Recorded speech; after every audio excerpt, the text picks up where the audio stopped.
Tomorrow, the film Big Ideas, Part 3. The story of Wickileaks opens across Australia.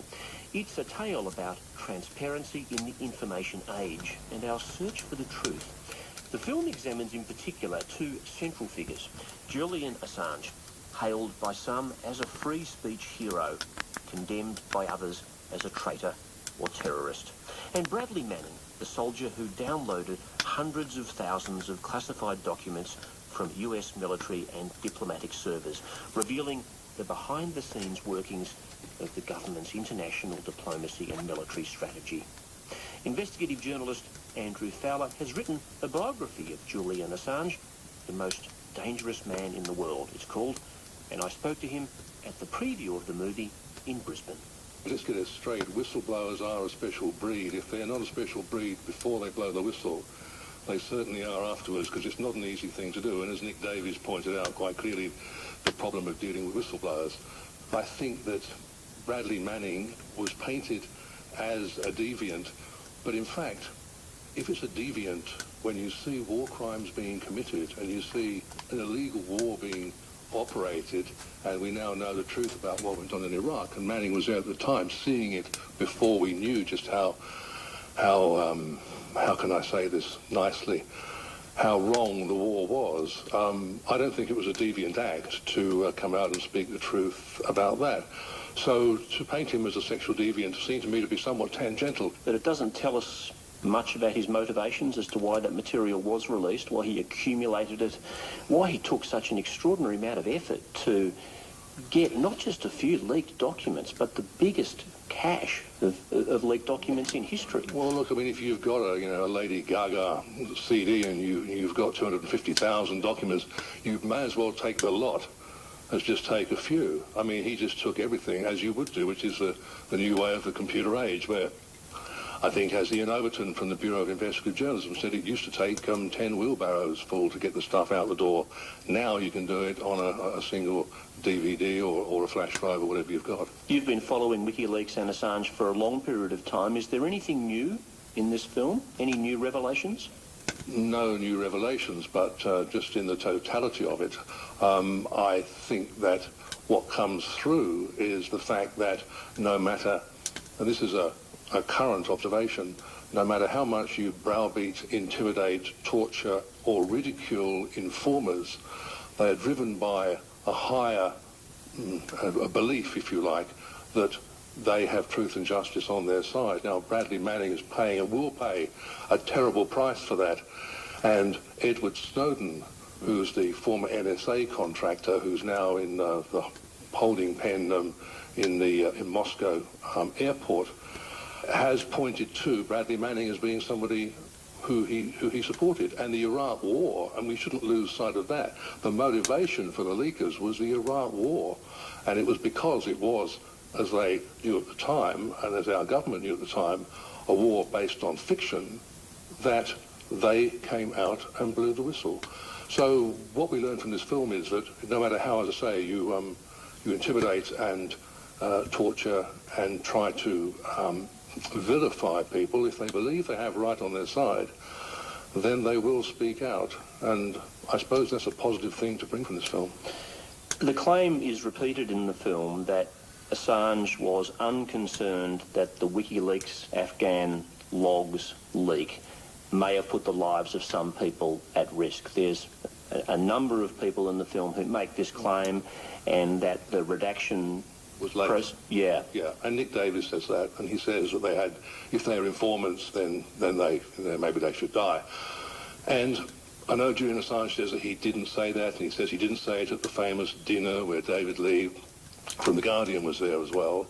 Now, whether or not he said it, the fact is, when I interviewed Julian Assange in May 2010, I put that very thing to him. I said, well, what if, for example, the nuclear codes were given to you to launch ICBMs, and you had those codes, and it was possible that somebody could get into a nuclear facility and launch a ballistic missile attack. What would you do? He said, I would release the codes. I said, you'd release me? He said, yes.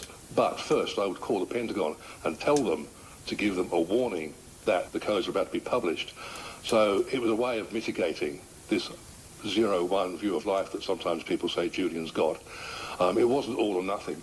I found that was interesting because the timing, if I've got it right, actually came before the subsequent Afghan war logs, when he was accused of, in fact, not caring. And as Mark Davis says in the film there, that he knows that Julian Assange was really tortured by what was going on and trying to do the right thing, trying to get the material out early and fast, because he knew that's what Manning wanted. At the same time, concerned if he put it out, maybe it would implicate Manning.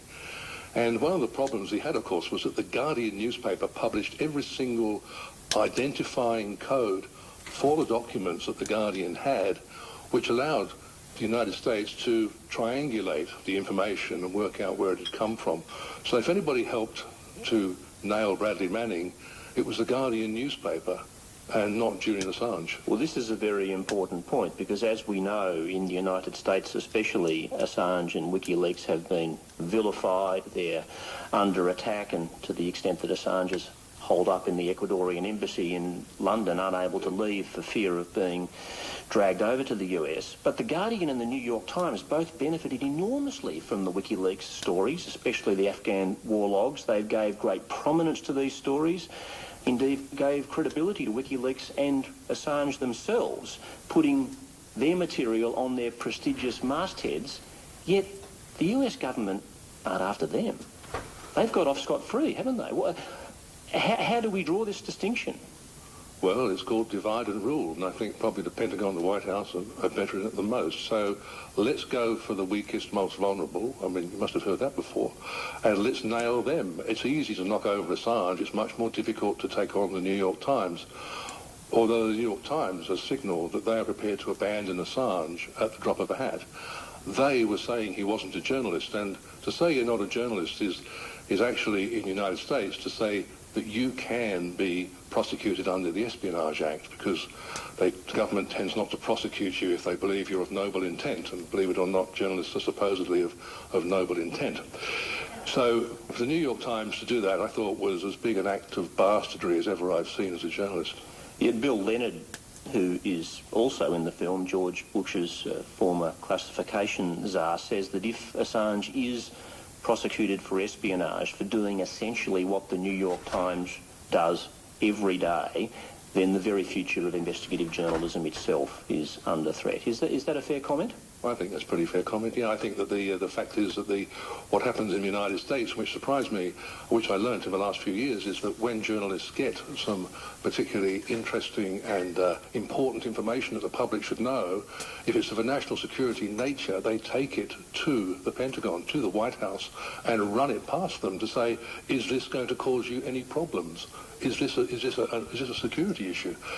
And I was flabbergasted by that, because it's certainly not what would happen in this country. Journalists make a decision and we live or die by what we do. We're not protected with First Amendment protection the way journalists are in the United States. But here, we would never do that, as they would never do that in the United Kingdom either. Well, not to the best of my knowledge anyway. The film repeats the claim that it's just as easy for the British to, or for Assange to be extradited from Britain as it is for him to be extradited from Sweden, thus casting doubt on why it is that Assange will go to Sweden, and I suppose casting doubt on his defence against the rape claims. Is this the case, that it doesn't really matter where he is, in Britain or Sweden, his chances of being extradited are pretty much the same? Well, it's a fine line, because in the United Kingdom there is, and the statement was quite correct, a pretty easy one-way ticket to the United States if you are wanted by UK authorities, although they have made a number of decisions recently which have gone against that particular line. But mainly it's an easier transit from the UK to the US. But what's not said in the film, which is important, is that when there's a third party involved, the United States will wait until that particular extradition process has run its course, and after that will then move to extradite. So it would wait until the extradition had been successful to Sweden and would then extradite from there. And following on from that, the important question is, why is it that the Swedish authorities have not been to London to investigate Julian Assange, as is their legal right to do, and as he has offered? Why is it that the Australian government hasn't asked the Swedish government to not extradite Assange to the United States? Why is it that the United States hasn't said that they are not seeking the extradition of Julian Assange. And the reason I ask these questions is because it's posed in the film as though Assange has got some kind of paranoia about being grabbed in Sweden. Well, I believe that he has a real just cause of concern about the periphery that's going on, the background noise or lack of it, which would allow him to believe, okay, if I go to Sweden, I'm not going to be extradited to the United States. And that is his greatest fear. You can say he's paranoid, but certainly he's been through a lot, and his paranoia has, I think, served him quite well at times. I think you made a foreign correspondent program on the sex case in Sweden. What do you make of it? What do you make of the allegations? What do you make of the case? Is it possible to get a sense of the basis to it without prejudicing any legal matters? You know, it's not so much not prejudicing it, it's actually dealing with the immense complication in it all. But what you can say is that Assange did have sex with two women. He did have sex with an older woman and a younger woman, and they were friends. And the younger woman contacted the older woman and said that she'd had a relationship with Julian. And it was following that the older woman took the younger person to the police, where they then had this made these statements about what had actually happened. What's intriguing about it all is that in the end, Assange was free to leave Sweden. There was no let or hindrance on him leaving. He didn't flee. He was free to go.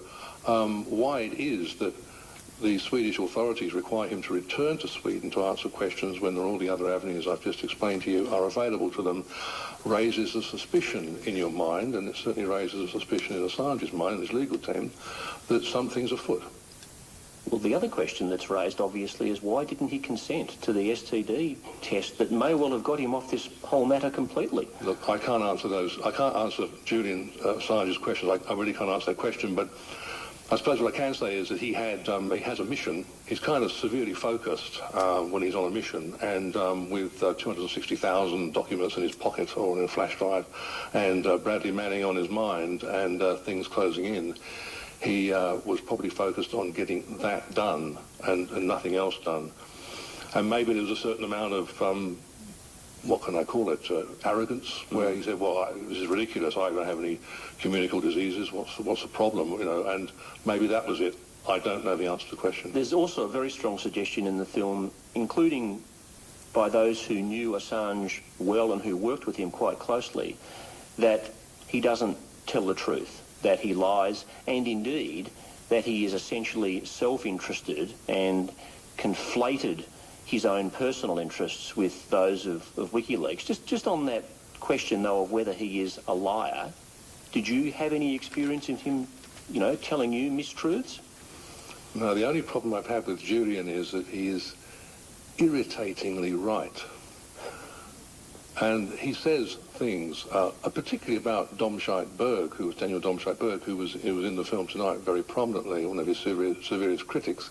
And he painted a very gruesome picture of Domscheit-Berg, and I was, you know, thinking, well, Julian, you're just playing this, you know, this is just because he's an opponent of yours and he's speaking out against you, so you're going to do him in. And when I, in fact, met Domscheit-Berg, I discovered a very similar character to the one that Assange had painted for me.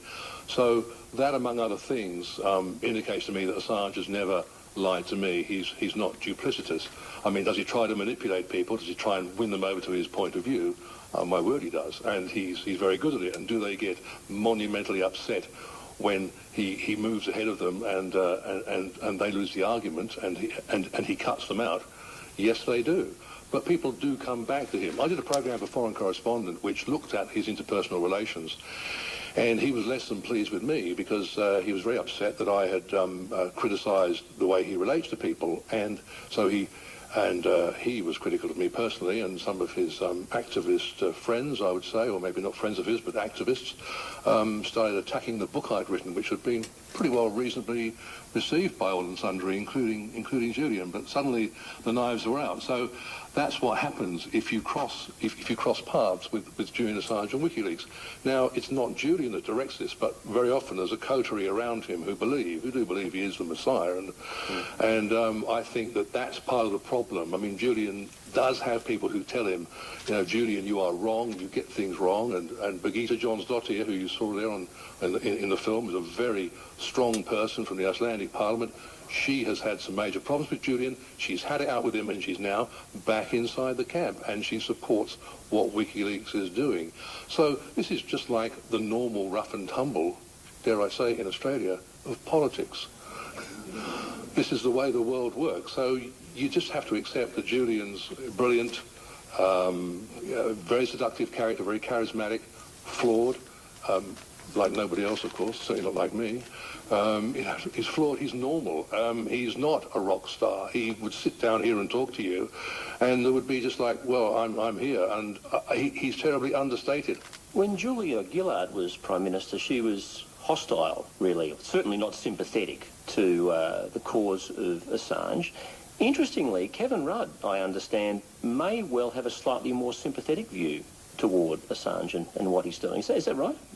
Yeah, that is correct. Yeah, Kevin Rudd does have a more sympathetic view of Assange, even though he said, I don't know why, after all, he revealed a lot of stuff about what I thought of what might happen in China, which caused me a lot of embarrassment.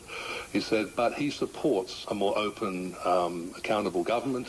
He passed FOI laws, this is Kevin Rudd, which gave journalism greater access to government and government information. So that in itself is very true. And also, when I recollect in 2010, when the government was trying to, when Julia Gillard's government was threatening to cut Assange's passport off and not support him, Kevin Rudd said, oh, I will make sure that his passport remains with him. No one has the right to take an Australia's passport off him apart from the foreign minister, and that's me. So that was they were signals that was positive for Assange, and if there is any positive moment for Assange, it may come now, but I'd probably suggest he's quick about it.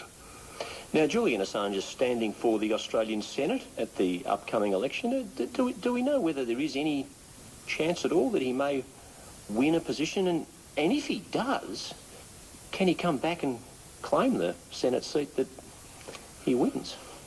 Look, I think the opinion polls show that 80% of Australians, if these opinion polls are to be believed, and I think they're pretty high samples of 1,200 or so, but 80% believe that he's done a good job. So how that translates into voting, I'm not sure.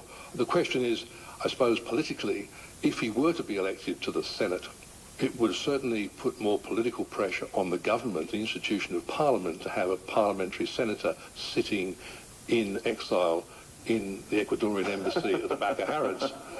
So that would be, to me, the game plan to actually get that kind of cutting political edge to his argument. Because it seems to be impossible to get a resolution from this situation in the Ecuadorian embassy. I think both governments have met recently to try and thrash this out, but it's still at an impasse, isn't it? Do you know what is the current state of play?